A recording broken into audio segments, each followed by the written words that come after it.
Hi everyone, welcome back to my channel. So in today's video, I'm going to be talking about 5 tips for new artists and just things I wish I was told as a beginner. So starting off with number 1 is to keep a sketchbook and set goals. Starting off as an artist can be incredibly intimidating and daunting, and by keeping a sketchbook and just having a place to practice, it can take a lot of pressure off of the learning curve. And for goals, I make it a goal to complete at least one spread per week in my sketchbook, but you can also make goals such as do 40 figure drawings a week, or fill a sketchbook in X amount of time, or use at least 5 different mediums, or study at least 10 different artists. So sketchbooks are amazing tools for practicing, studying, warming up, generating and documenting ideas, and giving just like an open personal space for you to create. You can see online a lot of sketchbook tours, but I think when you're first starting out, I would really discourage posting your sketchbooks online. So back when I was first starting out using sketchbooks, my only motivator to use a sketchbook was because I wanted to show it off online, which you can use a sketchbook however way you want. But I think for starting out, you need to have that space purely for yourself and for your learning. Like me, I think I started posting my sketchbooks online at least like 2 or 3 years after I started. So my second point is to study the fundamentals. I almost made this mistake when I was very first starting out because I was really focused on trying to adapt a cartoon style, specifically like an Adventure Time style. I don't think somebody directly told me, but I think it was mentioned by somebody in like a YouTube video where you need to focus on studying the fundamentals and getting that down at least to a certain degree, and then warping it. Like you need to get the idea down with anatomy, and then you can warp the anatomy into like a cartoony style.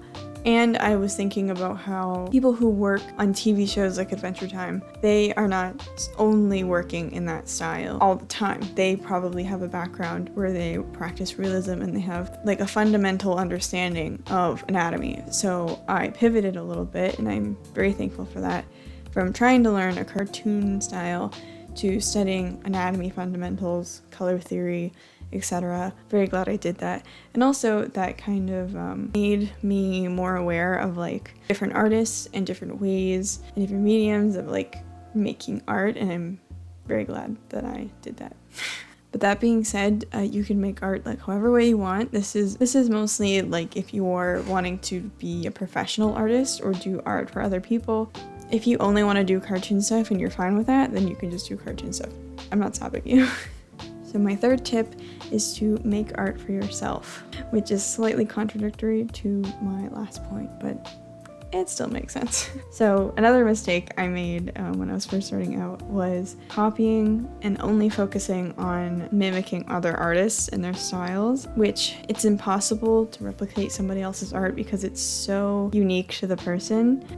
It is a useful technique to do like master studies and learn from other people's work and take inspiration, but only copying will not make you a better artist and will only take away from like your development as an artist and your originality and your art being yours. So yeah, developing your own style and learning what you like and dislike is very important, and it takes a lot of time and practice. And if you're like me, you won't even notice like your style developing until other people start to point it out to you. To me, all my paintings look incredibly different and my style is all over the place.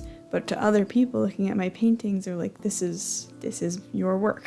Yeah, it's really important to take the time to develop your own style. You can draw inspiration from other people, and I encourage that. Of course, I have Pinterest and I have my art inspiration board, but instead of going on there and like, oh, I want to do that painting, so I'm going to copy that painting, I more kind of break it down into, oh, I like the color composition in that, or I like how they kind of maybe warp the anatomy a little, or like how they use their brush strokes, or like the lighting, and breaking it down to its core values and really like picking apart what I like about it and what I dislike about it and applying that to a painting that I'm making or like any art piece that I'm doing. And it's also important to take inspiration from like a range of different artists.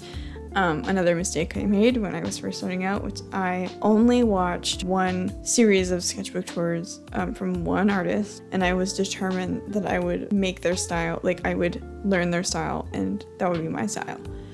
which is impossible because that's their style, not mine. And they have led like completely different life than me, so that's gonna affect our art differently. And I think I want to say I pivoted around like when I was like, okay, I think I should broaden my horizons a little bit. That opened up so much opportunity for me, like to paint different things, to focus on different subjects, to use different mediums, to work larger because I was kind of confining myself to a sketchbook, and just kind of doing things for myself. Which brings me to my next point.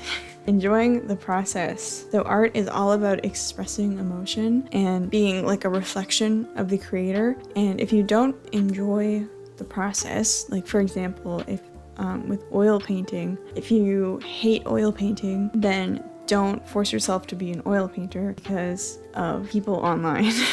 And I've been struggling lately with this problem, and connecting back to the last section, neglecting the art I love to make for the sake of like what gets more attention online and what sells more. I will make a future video on this, just talking about it more, but this is really important to make the process like enjoyable for you. It is different once it comes to like if you're working as a professional artist, and like, yeah, you kind of have to make art for other people because, you know, they're like paying you. So that's when it gets a little tricky. But when you're first starting out, you're not getting paid for your stuff and you're just learning straight from the ground up, enjoying the process and finding what you like to do and really harboring that creativity, letting yourself have fun with it, even if it doesn't look perfect, like just having fun. So my tip number 5 is to be patient. Developing skills in art takes so much time, like a great deal of time, practice, and dedication. And I don't want to intimidate anybody, obviously, but it's important to keep in mind if you're ever like really frustrated about things, like not making progress or comparing your work and progress to other people, that everybody's art journey is incredibly unique and depends on so many factors, like access to supplies, like location, finances, etc. And especially like what household they grew up in, especially for young artists. I'd say like if you have parents who have art supplies and are artists, you're gonna have a different art journey than somebody that is living in a house where the only thing they have is HB pencils. Like it's just different. And that's going to affect your progress. And also for like work and general scheduling, like the amount of time available to dedicate to art, because I know a lot of people don't have a ton of time, or the only time they have is after work and they get home and they're tired. It can really be disheartening, but it is incredibly important to be patient with yourself and your creative journey. So yeah, don't beat yourself up about comparing yourself to others, and focusing on yourself is like one of the main takeaways to this video. Now I do have a little bonus tip. Do not throw out your work. My biggest regret when it comes to my beginning is throwing out artwork that I didn't like and sketchbooks I didn't think were good enough. Hate that I did that. So I'm telling you now, so you don't make the same mistake as me. So of course you don't have to keep like every single little doodle that you make, but having pieces that you've worked on and learned from to compare to future drawings and paintings. Like I love comparing my old art to my new art. It's like one of my favorite things to do. And also you never know, sometimes when you have a thought or an idea, sometimes you don't have the proper skills to execute that concept. So if you try it and you don't like it, instead of throwing it out, if you keep it, who knows, maybe in a few years, once you've built your skill a little more, you will find that piece again and be like, hey, I really like this idea. I'm gonna redo it and do that idea again with a little more experience under your belt. So that's the end of the video. Thank you guys so much for watching. I hope you found some of these tips helpful. I wish I had somebody to tell me these when I was first starting out. And let me know if you guys would like to see my old sketchbooks, because I have a great big stack of them on my bookshelf right now, and I think it would be fun to go through them. So if you guys want to see that, let me know in the comments below. Yet again, thank you all for watching, and I'll see you in the next one.